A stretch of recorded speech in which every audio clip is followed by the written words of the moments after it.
তুমি বলেছিলে রাতে তোমার ঘুম আসে না। আমি বলেছিলাম সময় চাইছো। তুমি বলেছিলে দেখো আকাশে কি মেঘ করেছে। আমি বলেছিলাম তোমার কি আজ মন খারাপ।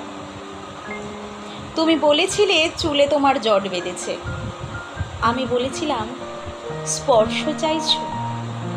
তুমি বলেছিলে আজ বারান্দায় তুমি দাঁড়াবে। আমি বলেছিলাম সাক্ষাৎ চাইছো। তুমি বলেছিলে তুমি অন্ধকারকে ভয় পাও। আমি বলেছিলাম জড়িয়ে ধরতে ইচ্ছে করছে। তুমি বলেছিলে নীল রং তোমার খুব প্রিয়। আমি বলেছিলাম তোমার কি মন ভেঙেছে। তুমি বলেছিলে সমুদ্রে যাবে। আমি বলেছিলাম দুজনে হাতে হাত ধরে হাঁটতে ইচ্ছে করছে। তুমি বলেছিলে তোমার অঙ্কতে খুব ভয় লাগে। আমি বলেছিলাম তুমি কবিতা খুব ভালোবাসো। তুমি বলেছিলে আজ তোমায় খুব তাড়াতাড়ি বাড়ি ফিরতে হবে। আমি বলেছিলাম রোজ রোজ আর এভাবে দেখা করা